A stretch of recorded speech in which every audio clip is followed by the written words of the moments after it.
For the past 8 months, the Ethiopian government has been hindering the delivery of basics such as food aid and medical supplies from reaching Tigray. One of the most highly affected communities have been IDPs, who have not only lost their homes and community but are now finding it difficult to access basics such as food aid and medical supplies. This is the Samatat Primary School in Mekelle that has been sheltering IDPs from over a year now. Kafle Jesus Mesfen is an IDP displaced from Kafta Homera in the district of Adaba in western Tigray. He says all his belongings were looted while he was arbitrarily detained by the Ethiopian forces.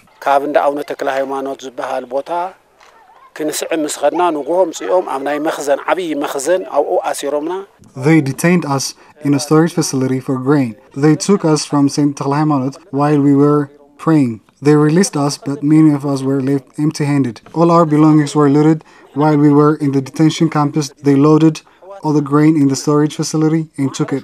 We didn't say anything. They there released elders like me, but they kept the young in prisons. There were 7 members of one family detained with us. So many atrocities took place in the detention camps. The soldiers detained and tortured many.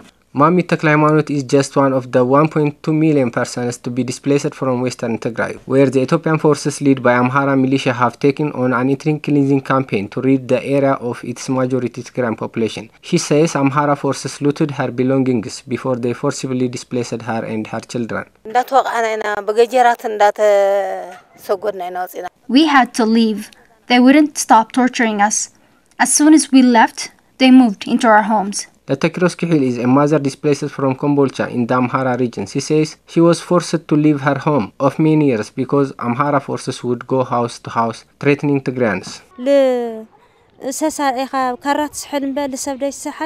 might be normal to sharpen a knife to kill an animal, but a human being? No, that's unimaginable. They would come to our homes and say junta should leave our land. We suffered a lot. An 8 months long siege that has hindered the delivery of much needed aid and deliberate retargeting and destruction of food items in the region has compounded to create a humanitarian catastrophe of unspeakable proportions, with over 6.5 million people said to be in urgent need of humanitarian assistance.